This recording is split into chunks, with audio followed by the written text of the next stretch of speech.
हाँ जी, good morning बच्चों। और बच्चों, सब चल रहा है एज पर प्लान?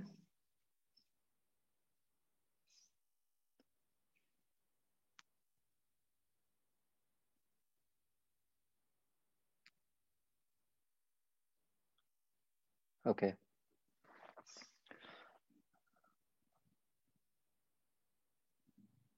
बच्चों, ऐसा लग रहा है बेनिफिट हो रहा है कुछ?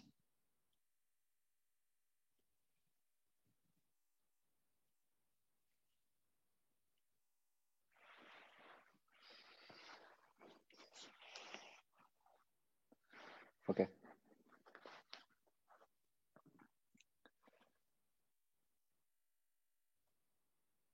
हाँ जी, क्या करना है हमें? 4।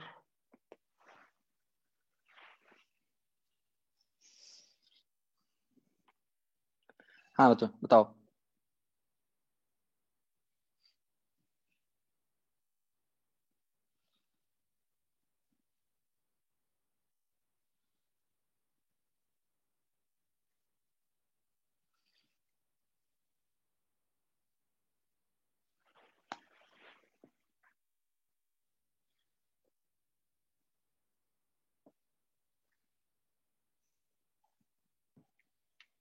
हाँ भाई, कोई डाउट नहीं है? कोई डाउट नहीं है, फिर तो बहुत बेनिफिट हो गया लग रहा है तुम्हें।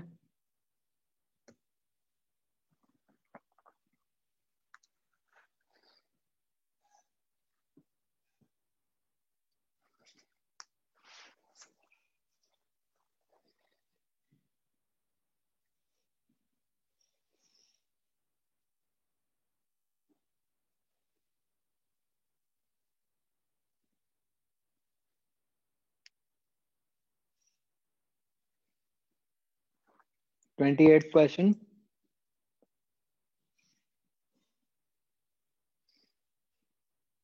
इसका बी आना चाहिए।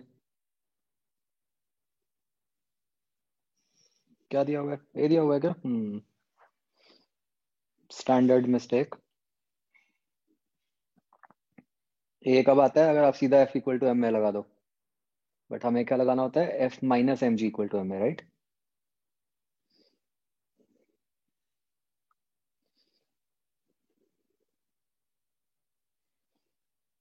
ओके, डन बच्चों।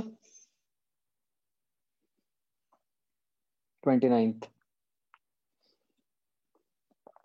Normal contact force offered by a horizontal surface on a block placed on it doesn't form an action pair with the weight of the block, correct?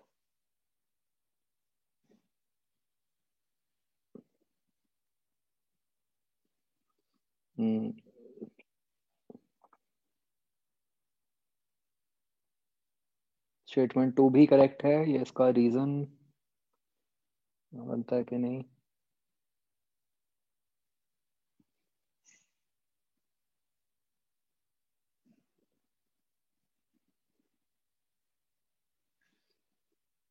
मतलब रीजन तो नहीं है इसका, वो बनना चाहिए, डी बनना चाहिए।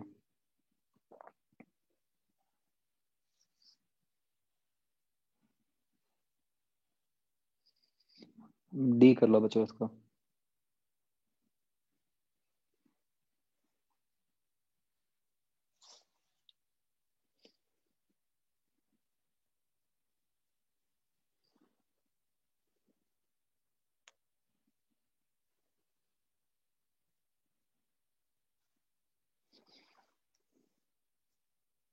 ओके, नेक्स्ट शीट करें बच्चों।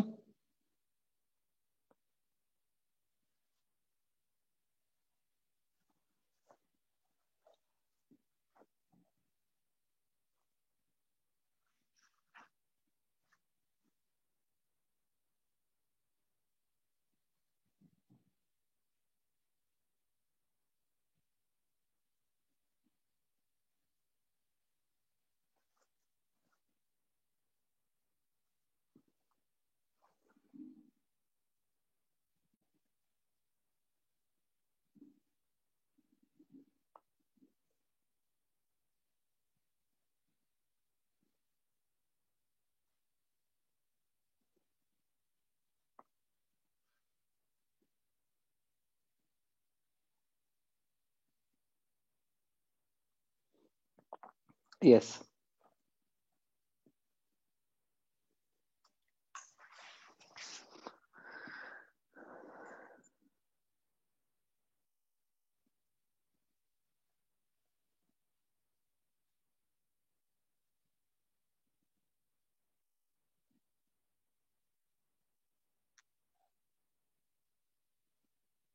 हाँ बच्चों, ए पार्ट नहीं डाउट।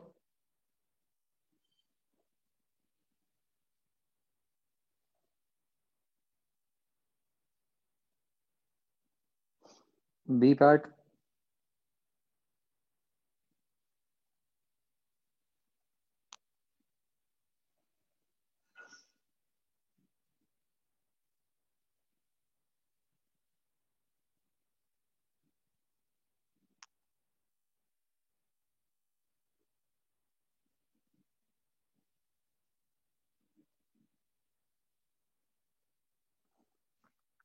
Third question.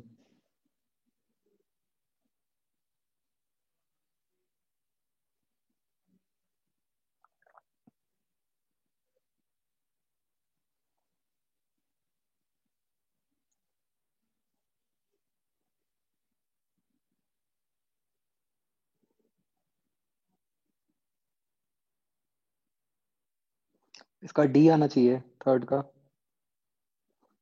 नहीं नहीं, डी नहीं। अ,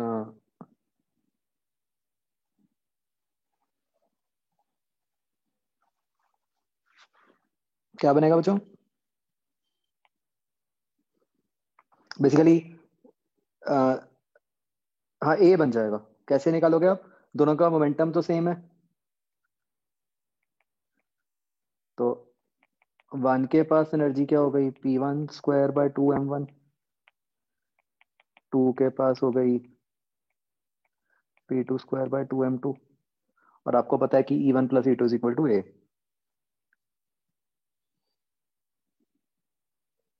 तो इससे क्या बनता है देखो।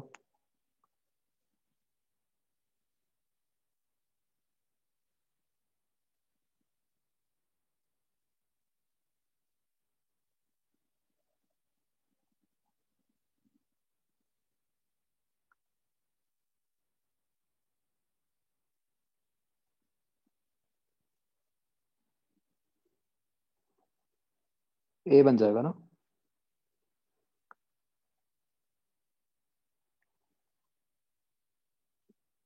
ये ठीक दिया हुआ है बच्चों आंसर?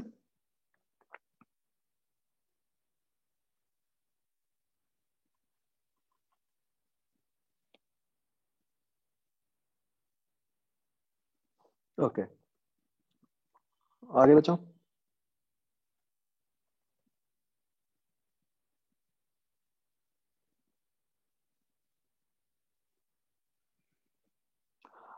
बच्चों आपका केवीपी बाइक कैसा हुआ?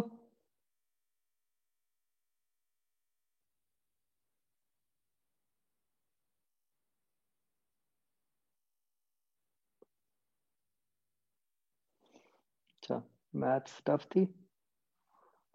निष्ठा को हुआ होगा फायदा। क्यों निष्ठा? आपको तो मैथ्स बायो दोनों आते होंगे।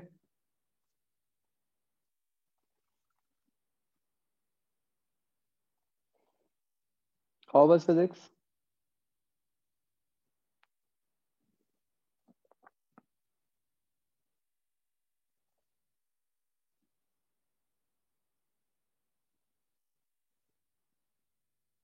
प्रोजेक्टाइल पे थे, अच्छा। ओके।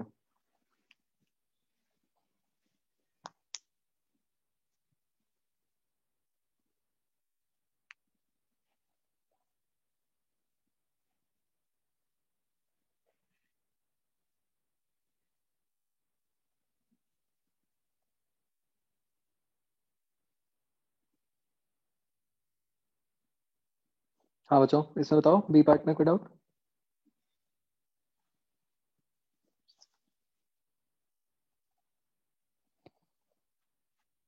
ओके।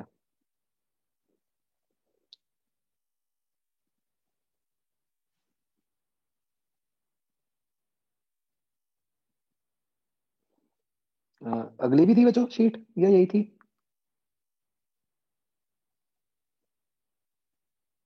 अच्छा,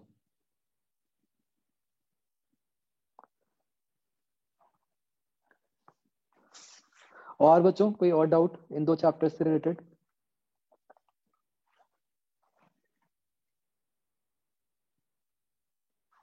टेस्ट डिस्कस कर लेते हैं, यस।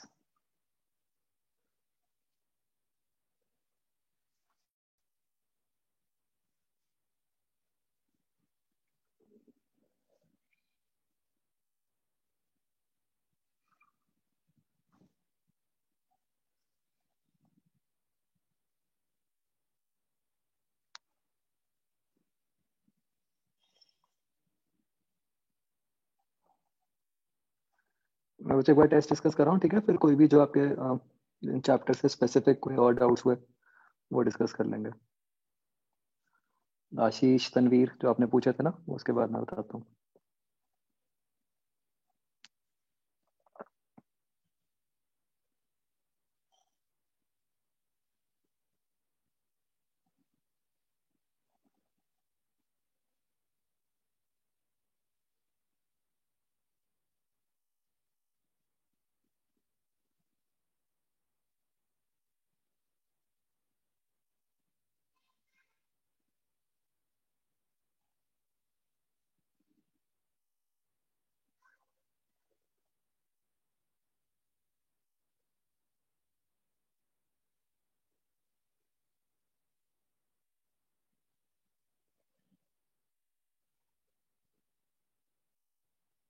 हाँ बच्चों, इसमें कोई डाउट?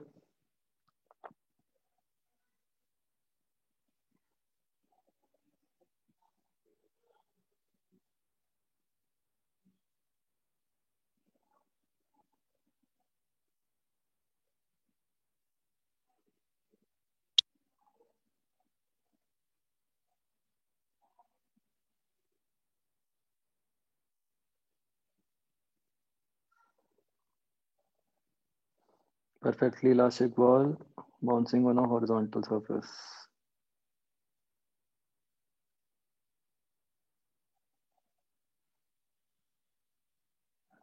तो वेलोसिटी का तो 1 बन गया,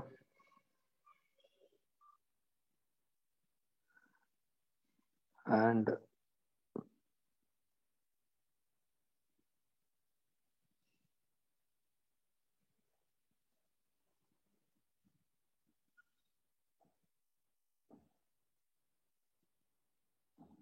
एक्सेलरेशन में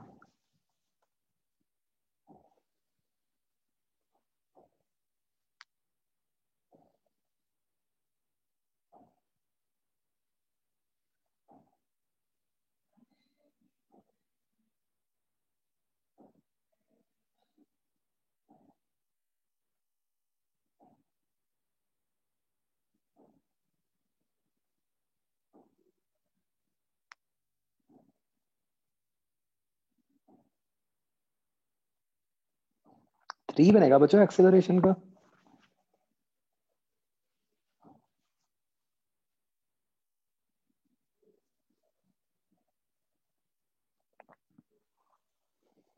वो क्यों? देखो, जब तक तो बॉल हवा में है तब तक तो एक सेम एक्सेलरेशन ही लग रही है ना उस पे, -g।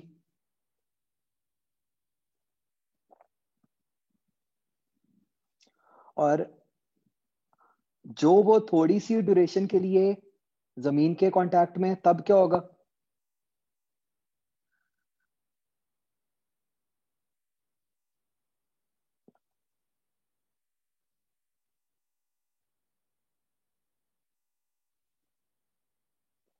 तब बस एक्सेलरेशन उसको, देखो इमेजिन करो कि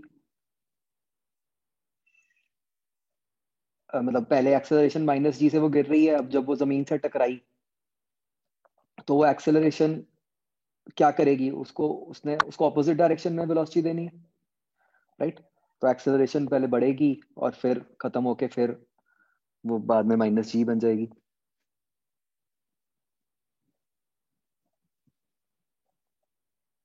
मतलब इसमें जो थोड़ा सा फ्लॉ है बच्चों वो ये है, अगर हम बहुत स्ट्रिक्टली बात करें तो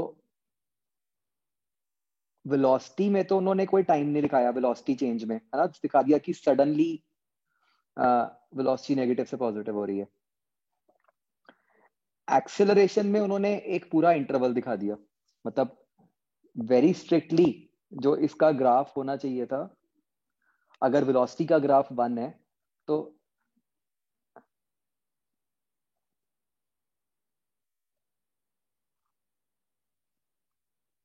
एक्सेलरेशन का ग्राफ इस तरह का होना चाहिए था बच्चों, मतलब नेगेटिव, एकदम बड़ी, फिर वही, एंड सो ऑन। समझ रहे हो बच्चों?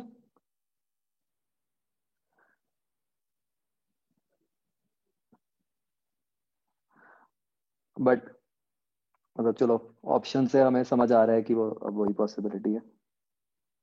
तो इसका आंसर बच्चों बी बनेगा। ये ठीक है, गलत है?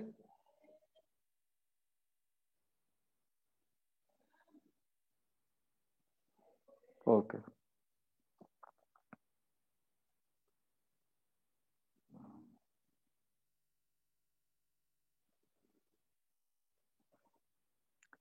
22 में वो मिसिंग है ग्राफ, है ना? 22 तो फिर कैंसिल होगा। अगला भी 23 भी। हम्म,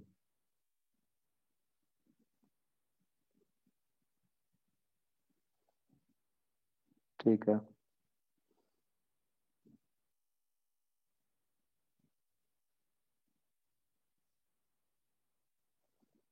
और बच्चों?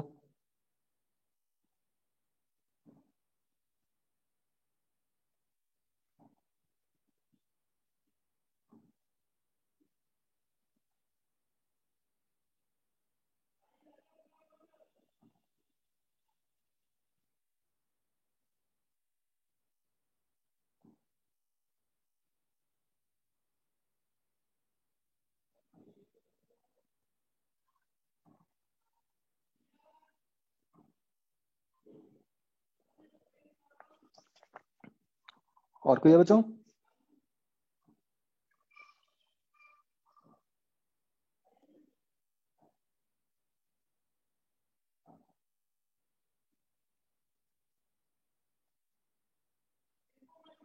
59।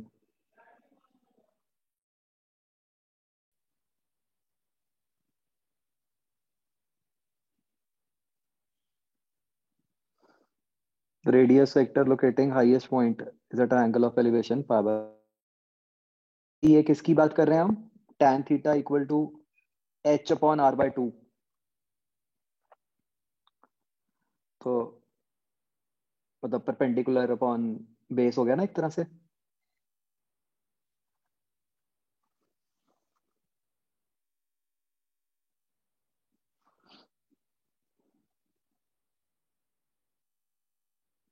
तो वो π/4 होना तो जरूरी नहीं होता। अच्छा, ये दिया हुआ है, इससे निकाल लेते हैं हम।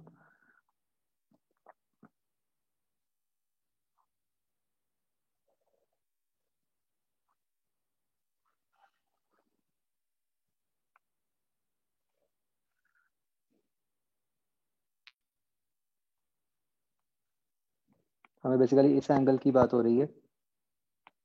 तो tan थीटा बन गया h/r/2, 2r/h, तो 2 × u² sin 2 θ/g।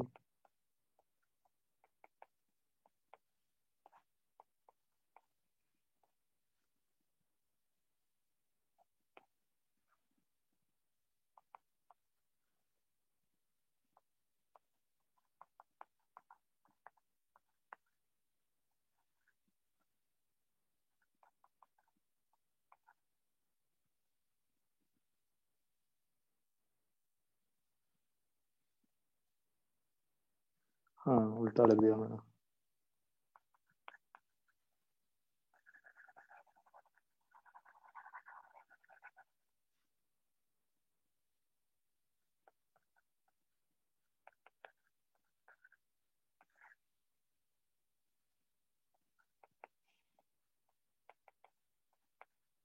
ऐसे लिख देंगे, ये कट गया। तो ये बन गया sine square theta over sine 2 theta. तो ये क्या बन गया आपका, tan θ/2, मतलब इसको फाई बोल दो। तो tan थीटा आपका 2 है, तो ये आपका 1 बन गया, तो एंगल π/4 आ गया, राइट।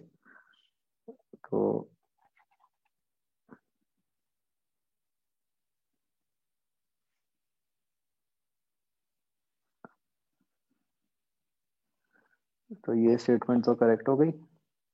और ratio of average velocity to the velocity of projection is greater than unity for a particle projected under gravity at some angle from horizontal.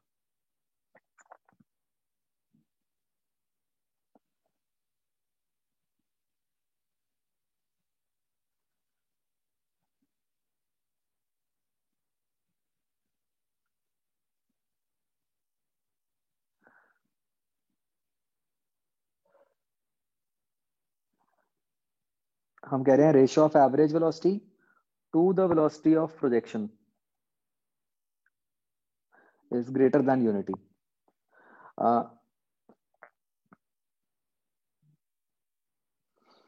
तो बच्चों एक बार सोचो कि ये स्टेटमेंट ठीक है या गलत है, मतलब विदाउट सॉल्विंग क्या हम बता सकते हैं?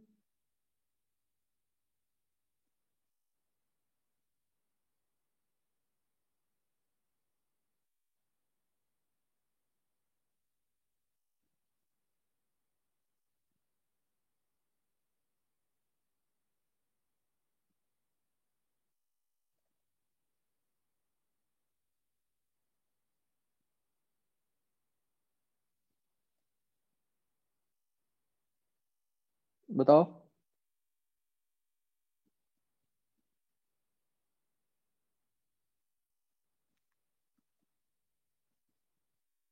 तो देखो बच्चों, हम कह रहे हैं कि average velocity initial velocity of projection से बड़ी हो। ऐसा कब पॉसिबल होगा कि average velocity initial velocity of projection से बड़ी हो?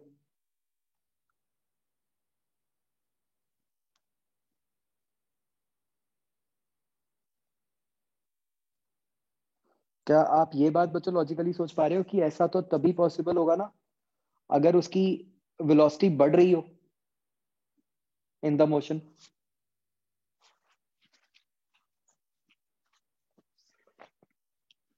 है ना? तो प्रोजेक्टाइल वाले केस में क्या होता है?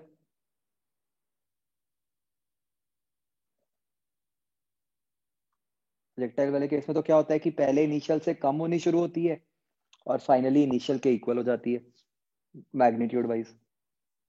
इनिशियल से ज्यादा तो कभी भी नहीं हो पाती, है ना?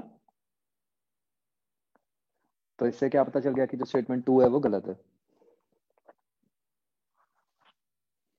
राइट? हो गया क्लियर?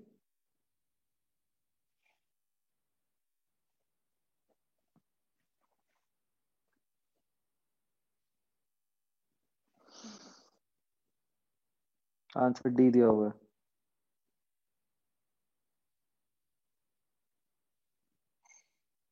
नहीं तो ये ठीक होगा, है ना? 59 का आंसर क्या बन जाएगा? ए बन जाएगा।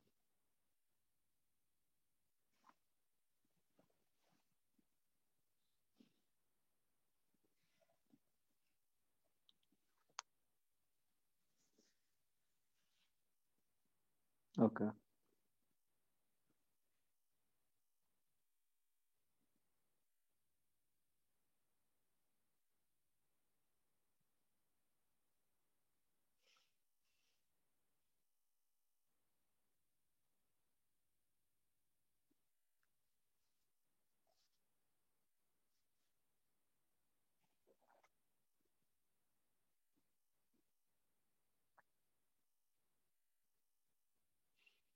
Second question, inappropriate significant figures।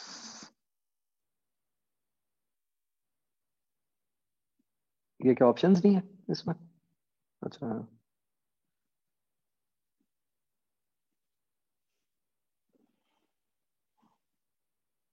तो सी बनना चाहिए।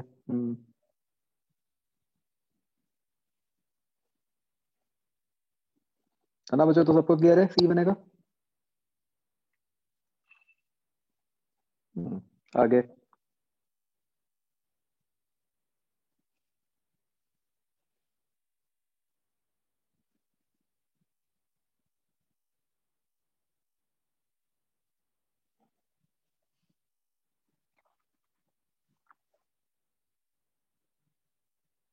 आगे बच्चों।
हाँ बच्चों। अब ये बच्चों नाइन्थ क्वेश्चन में क्या होगा?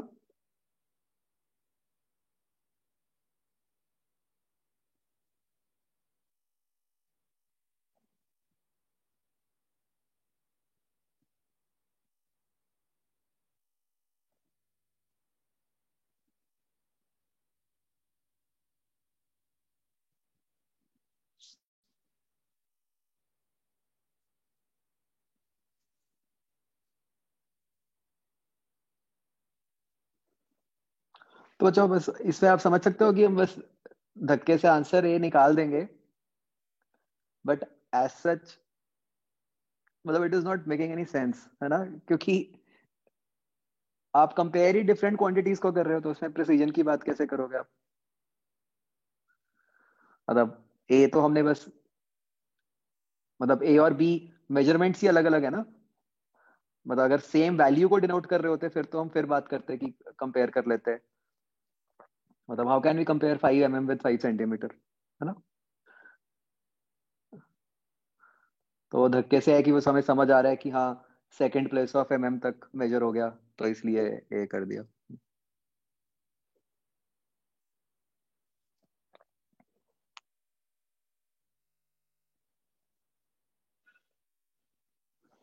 23rd।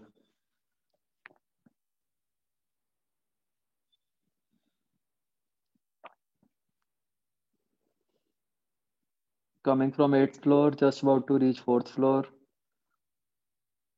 taking ground floor as origin, and positive direction upwards. Okay, so the following is correct.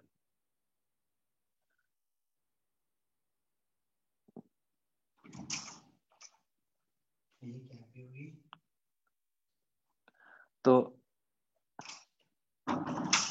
एक तो उसका x क्या होगा बच्चों? x पॉजिटिव होगा, है ना? जो उसकी वेलोसिटी है वो नेगेटिव होएगी,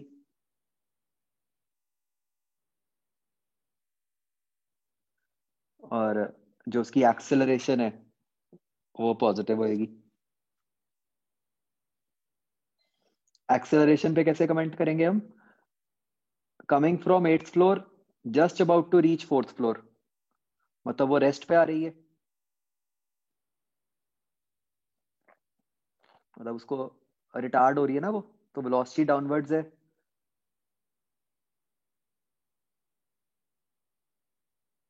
और एक बात समझो आप दूसरी, x पे कैसे कमेंट करोगे?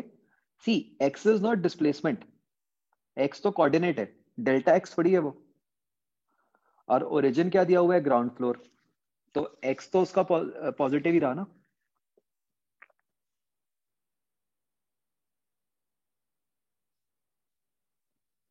तो सी आंसर बन जाएगा।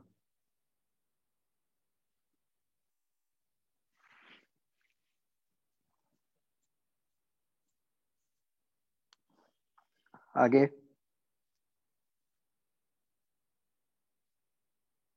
अच्छा इसका ए गिवन है तो इसको सी कर लो बच्चों, 23rd का।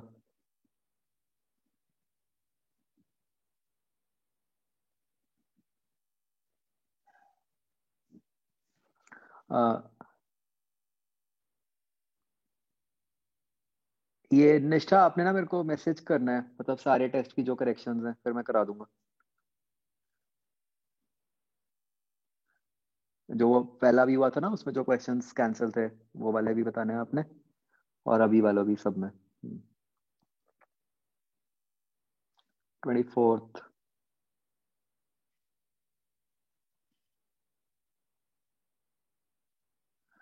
नहीं, V naught is not initial velocity, V naught तो बस कोई एक कांस्टेंट है, मतलब आपको बस ये बताया कि जो वेलोसिटी वी है वो वी नॉट से हमेशा कम है।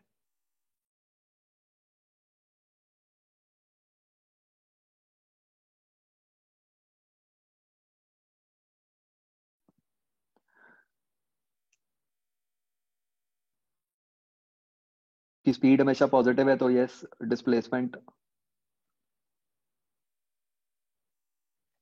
पॉजिटिव होएगी। ये ठीक लग रहा है, और भी देख लेते हैं। Displacement in time t satisfies minus we naught t से वी नॉट टी।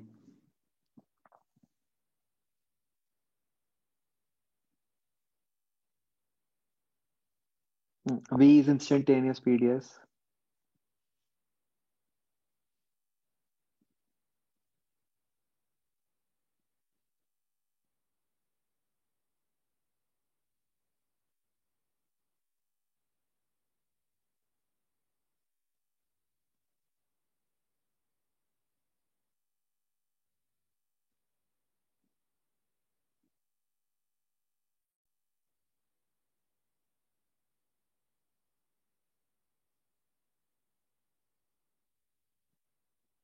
नहीं, ए कैसे गलत हो सकता है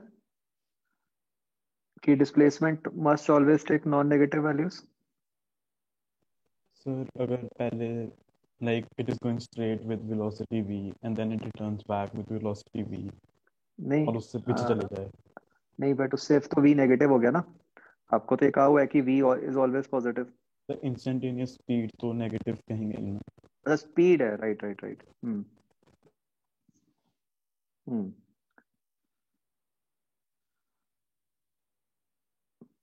हमें कहा है कि स्पीड जो है वो वी से, मतलब जीरो से ऑब्वियसली बड़ी होगी, मतलब इक्वल टू जीरो भी हो सकती है और किसी वी नॉट से छोटी है। तो यस, इस, अब एक सही होना कोई जरूरी नहीं है क्योंकि वो बीच में टर्न कर सकती है ना?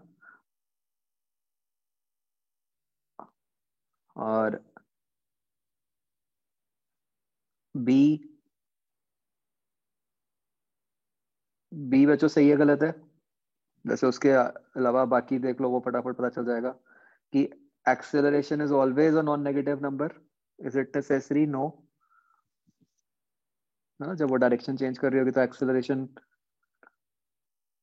नेगेटिव भी हो सकती है।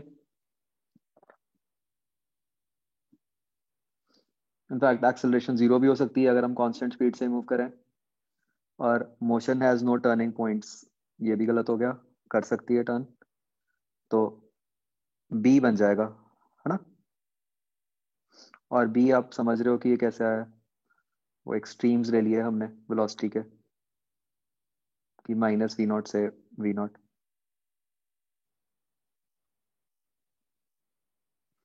तो क्लियर हो गया बच्चों बी कैसा आया?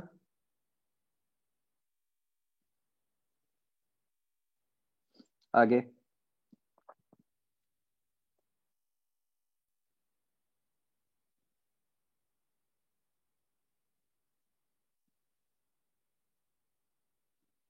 Thirty fifth.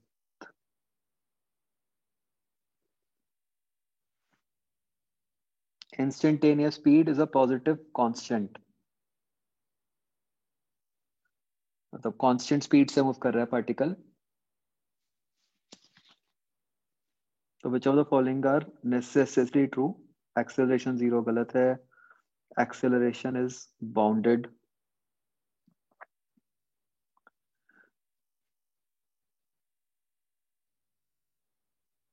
इसको समझते हैं एक मिनट। डी जो है undergoing uniform circular must carrier, वो कोई,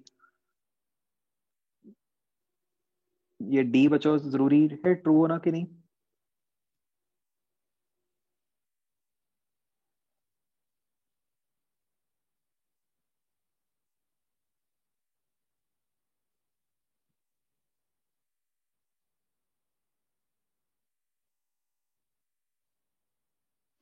तो जरूरी नहीं है ना, वो तो वैसे भी हो सकता है कि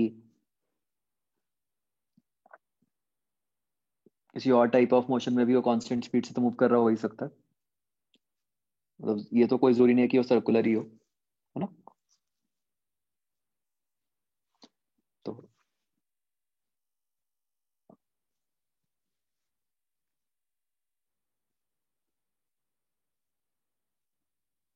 तो ये जो मतलब बी ऑप्शन है acceleration of particle is bounded, इसका मतलब क्या है कि मतलब जो एक्सेलरेशन है वो मतलब एक फाइनाइट वैल्यू है, मतलब इनफाइनाइट नहीं हो सकती है एक्सेलरेशन। मतलब वो इनफाइनाइट कब होती है एक्सेलरेशन? जब हम सडन चेंज करते हैं, मतलब वेलोसिटी को रिवर्स कर दिया, वो वाले केस की बात कर रहे हैं। तो क्या इस केस में ऐसा पॉसिबल है कि वो अपनी डायरेक्शन चेंज कर ले कांस्टेंट स्पीड से? नहीं, आपको कहा है कि इंस्टेंटेनियस स्पीड कांस्टेंट है,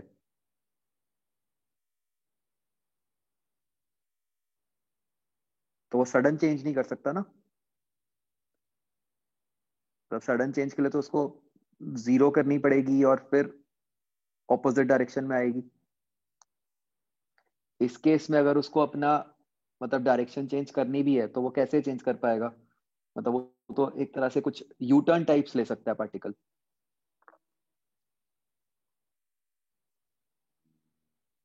इजंट इट?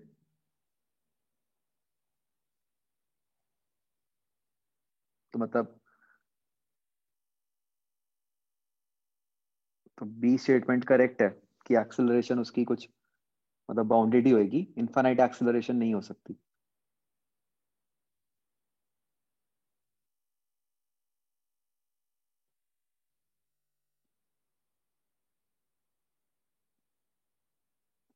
और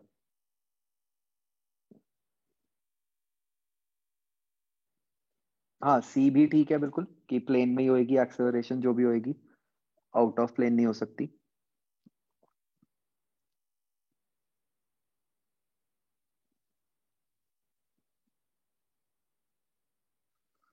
बी का एक बार सोच लें, कोई और केस तो नहीं बनता।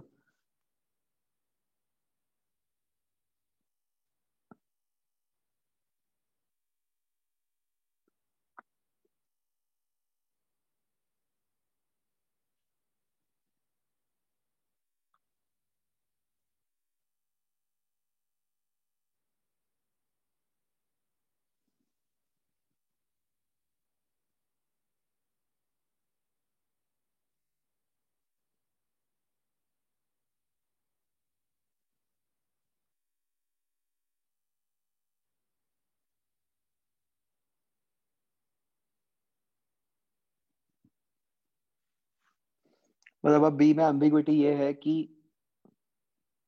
मतलब उन्होंने क्लियर नहीं किया। अगर तो हम कोई प्रैक्टिकल सिचुएशन की बात करें तो यस, प्रैक्टिकल सिचुएशन में तो एक्सेलरेशन मतलब बाउंडेड ही होगी हमेशा। अगर हम कुछ मतलब हाइपोथेटिकल सिचुएशन की बात करें तो हाँ, वहां पे ऐसा हो सकता है कि हाँ जी एक्सेलरेशन इनफाइनाइट हो जाए और वो अपनी डायरेक्शन चेंज कर ले, है ना।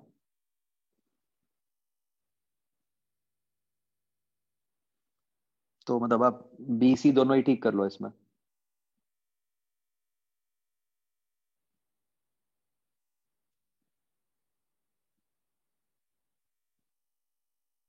और कोई क्वेश्चन बच्चों? 36, three vectors add up to zero, which of the following is false?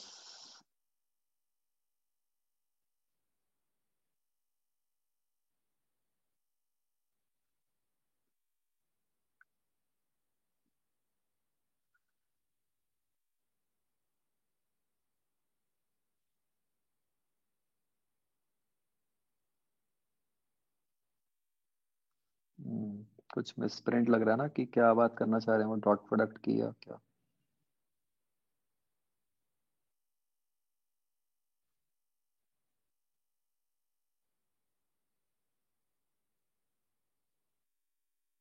In fact चारों में ही नहीं क्लियर हो रहा। उसमें पता नहीं क्या लिखा है, A, B, C।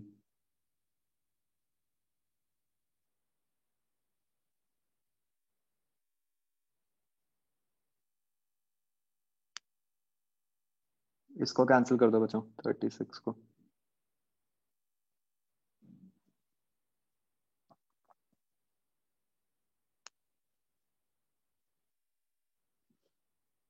आगे बच्चों।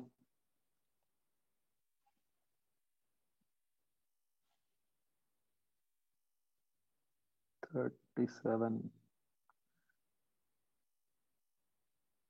mod of A plus B is equal to mod A, this necessarily implies that।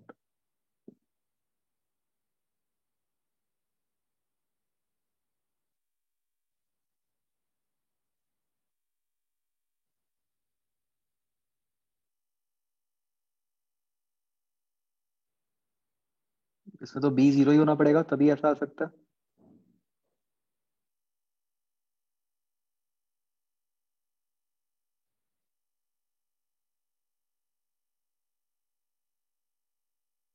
Is it?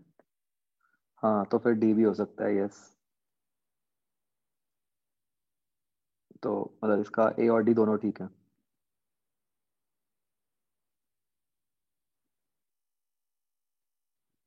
Be given? नहीं, बी नहीं है। इसका A D कर लो बच्चों।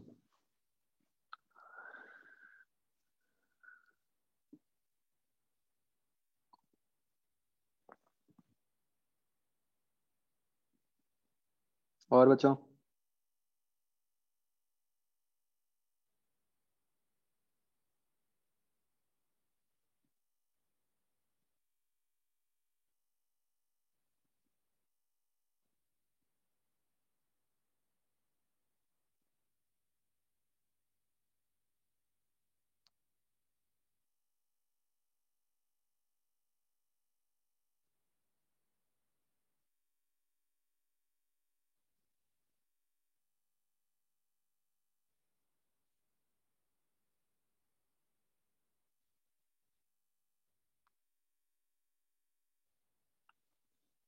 PQ are physical quantities having different dimensions. Which of the following combinations can never be a meaningful quantity?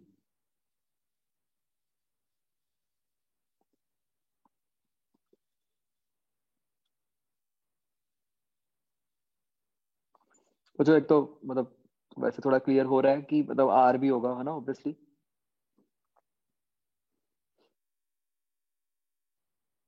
तो question में मतलब misprint है। तो A और D मीनिंगलेस हो गए ना, क्योंकि आप अलग अलग डायमेंशंस की क्वांटिटीज को तो ऐड ही नहीं कर सकते।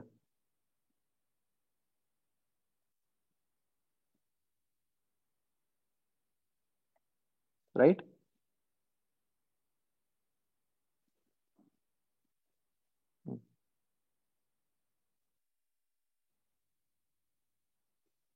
ठीक है, मतलब मैं समझ सकता हूँ वो। इसका आंसर आइडली मतलब ए डी और सिर्फ ए होना चाहिए, कि मतलब लिखा नहीं है तो हो सकता है आपने सोच लिया हो कि आर, तो कुछ भी हो सकता है, कि मतलब जरूरी नहीं है कि आर की डायमेंशंस अलग ही हो, ये लिखा नहीं हुआ है ना। तो इसका ए डी और A alone.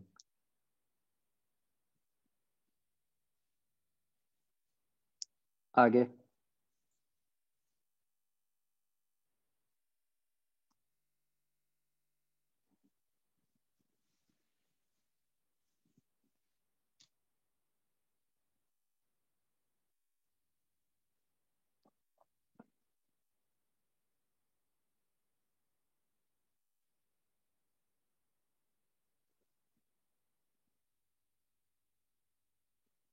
74। Kinetic energy can be divided by volume. हाँ, कर लो।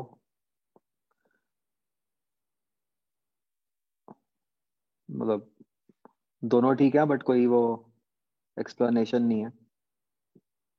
बी आएगा।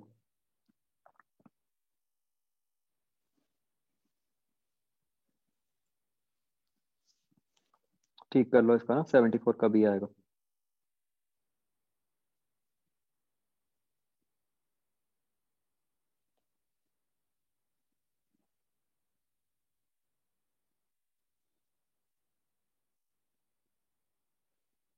ये बिल्कुल ठीक है। Current is a scalar quantity, and मतलब इसका रीजन यही है कि वो वेक्टर एडिशन नहीं फॉलो करता। मतलब इसका ए आएगा।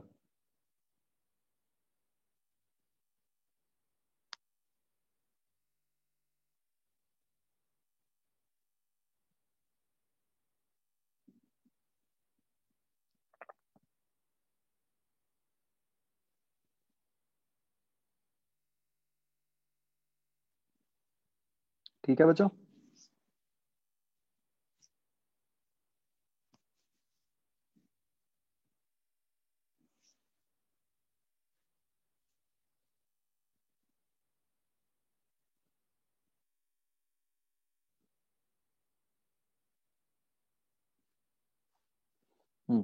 आशीष, क्या डाउट था आपका, बताओ मुझे। एक सेकंड में खोलता हूँ।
अच्छा।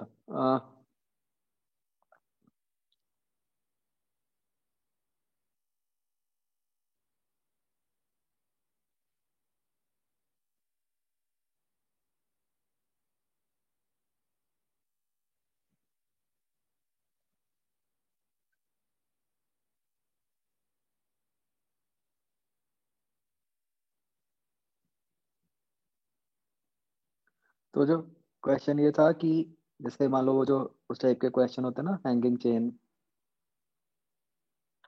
हम इसमें जब वो निकालते हैं, आशीष एक बार बताना मैं सही कह रहा हूँ कि नहीं।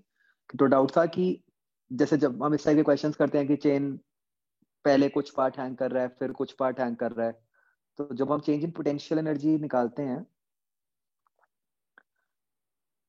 मतलब हम जो नॉर्मली ये कह देते हैं ना कि mg∆yₐm, है ना? तो यहाँ पे cm किसका लेना है, जो पूरी चेन है या जो हैंगिंग पार्ट है उसका?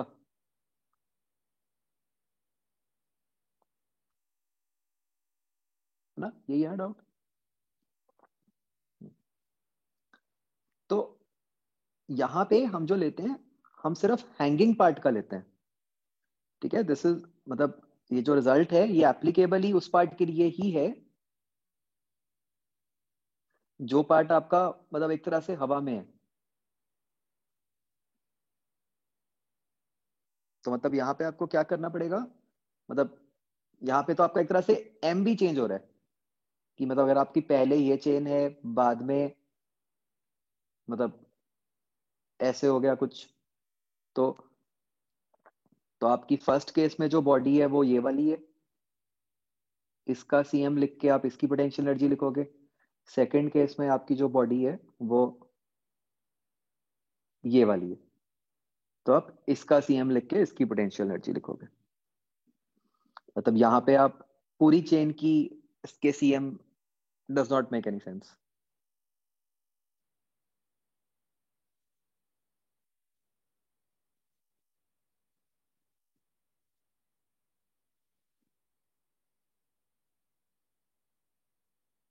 ठीक है आशीष।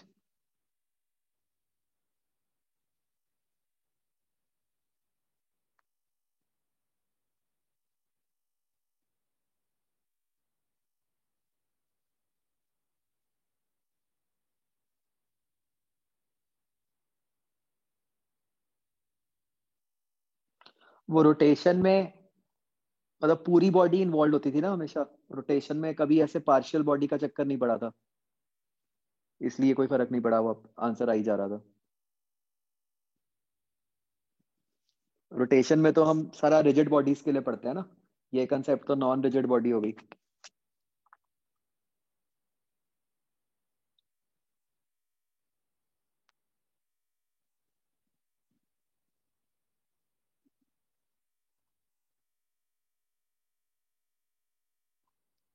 राइट आशीष, यही था, कुछ और भी था?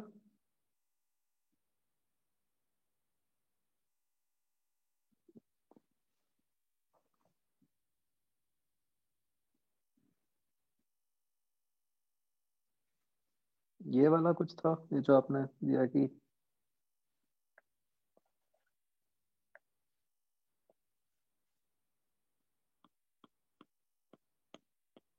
ऐसे एक चेन है,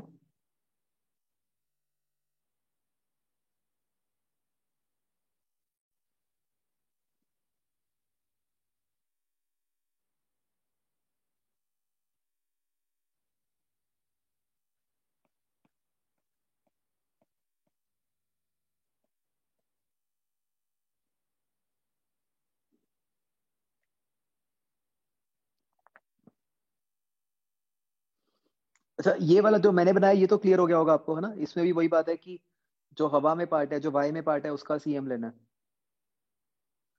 हम्म। अच्छा, तीसरा था कि जहां पे इम्पल्स लगती है कोई भी, क्या हम वहां पे वर्क एनर्जी थ्योरम लगा सकते हैं कि नहीं लगा सकते? नहीं। तो बेसिकली हम ये कहते हैं कि जहां पे भी कुछ झटके से हो रहा होता है वहां पे मतलब एनर्जी लॉस का चांस होता है, तो इसलिए वहां पे हम वर्क एनर्जी नहीं लगा सकते।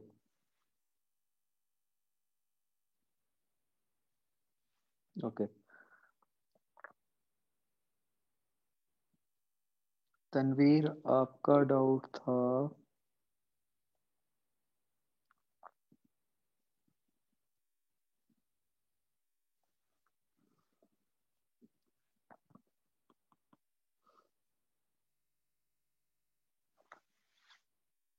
ये क्या होगा?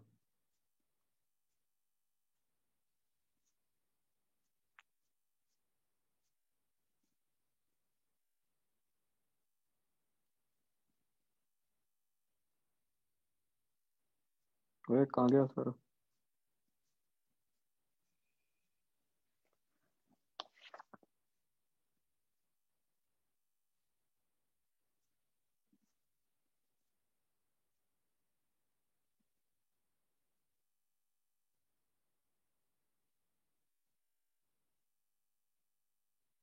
बच्चों ये क्या हुआ एकदम?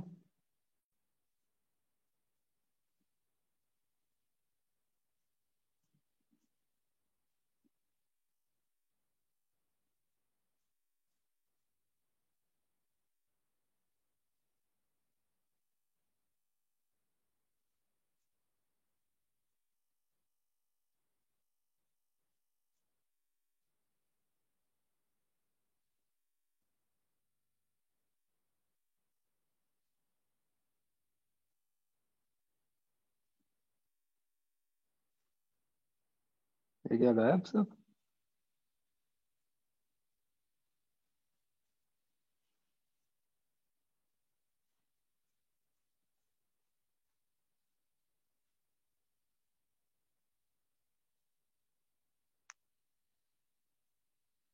स्ट्रेंज।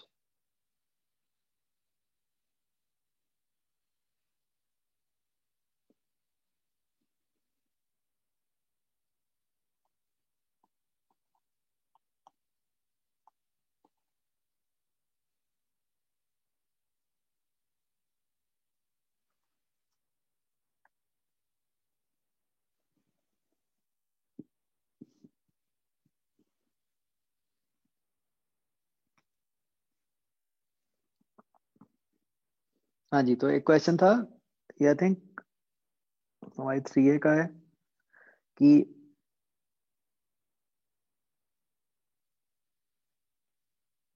ए साइड मंकी है, मंकी रोप क्लाइंब कर रहा है,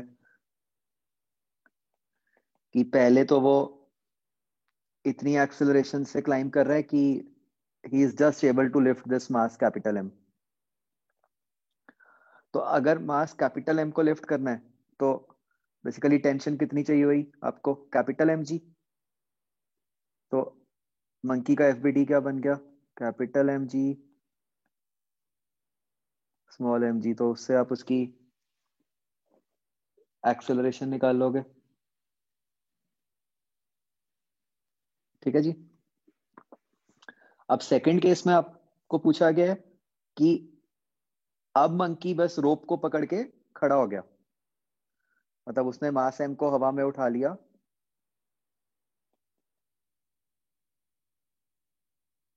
now mass M is in ground, above ground, और मंकी मतलब अब कुछ इस तरह से है। बट अब वो, मतलब अब वो मूव नहीं कर रहा। अब मतलब उसको रोप को पकड़ के रखा हुआ है उसने। तो अब ये कैसा केस बन गया? सिंपल टू ब्लॉक सिस्टम, जहां दोनों की एक्सेलरेशन सेम है। तो इस केस में क्या एक्सेलरेशन आती होती है हमें पता ही है, M minus M into G over M plus M. Right. इधर से क्या आएगी? M minus M G upon M alone.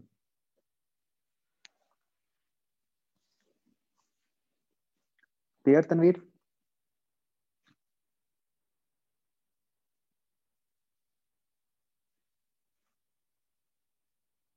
Tanveer है अभी? मैं ऐसे ही बता रहा हूँ।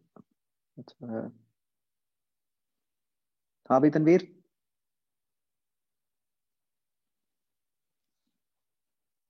स्यूडो फोर्स हम तो अर्थ फ्रेम में कर रहे हैं ना, तो स्यूडो फोर्स का क्या रोल है?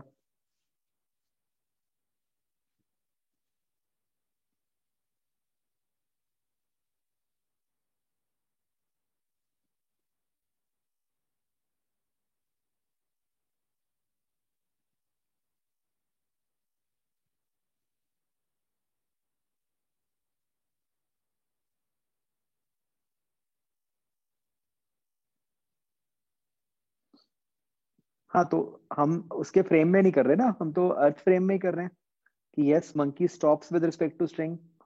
इसीलिए हमने मंकी और स्ट्रिंग की एक्सेलरेशन सेम मान के सॉल्व कर लिया ना।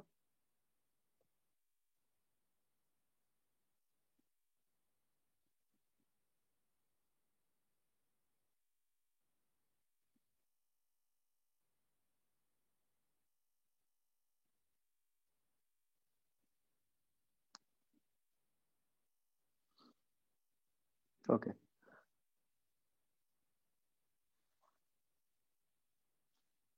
राइट बच्चों, तो अब भी आई थिंक अब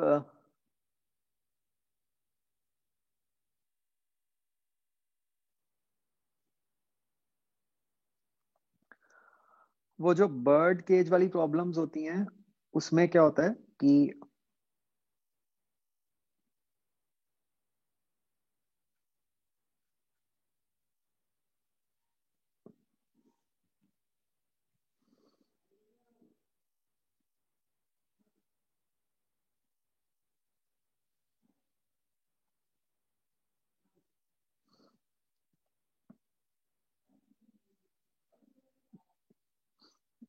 मतलब वो कुछ सिचुएशंस ऐसी भी होती हैं कि ऐसे केज के अंदर बर्ड है और इस केज को आपने एक वेइंग मशीन के ऊपर रखा हुआ है, तो what happens to the reading of the weighing machine?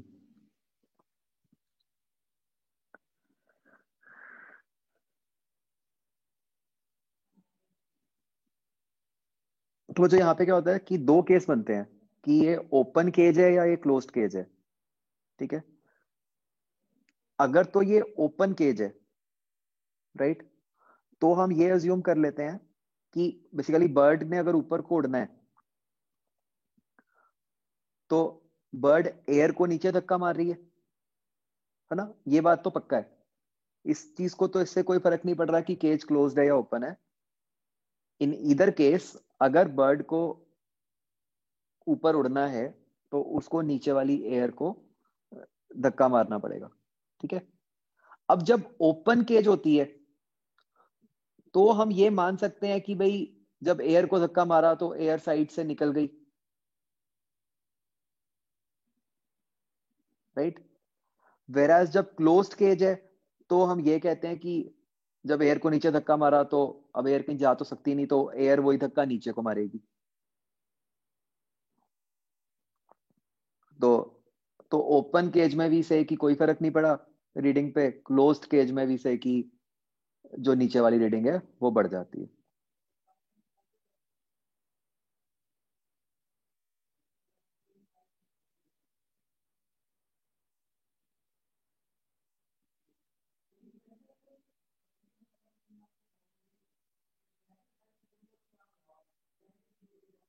Okay,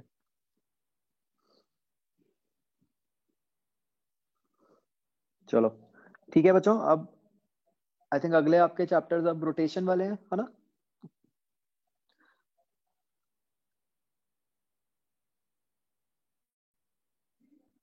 तो आई थिंक इस वीक तो अब नहीं है ना क्लास अपनी।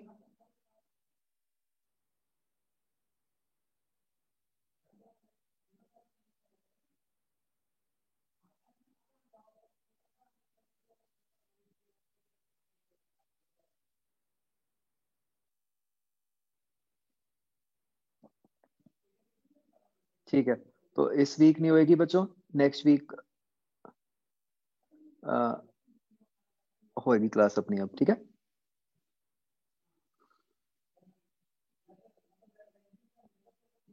चलो,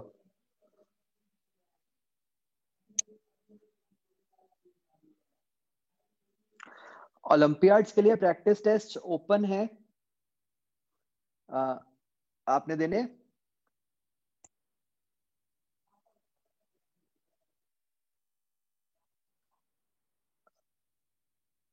फिजिक्स के।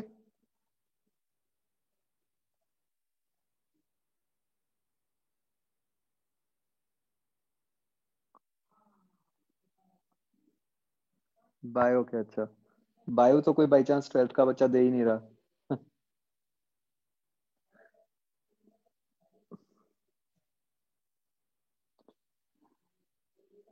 मैं आपको पीडीएफ भेज दूं बच्चों।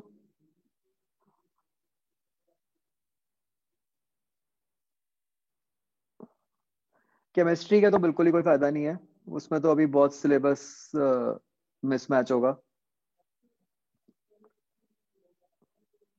ना तो वो इकट्ठे होता है ना पूरा, तो केमिस्ट्री तो आपका बहुत ही कम कवर होगा।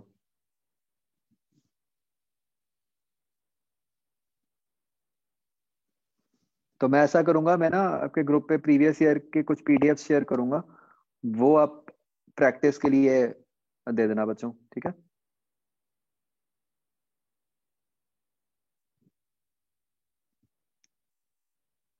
चलो, ओके बच्चों, देन बाय।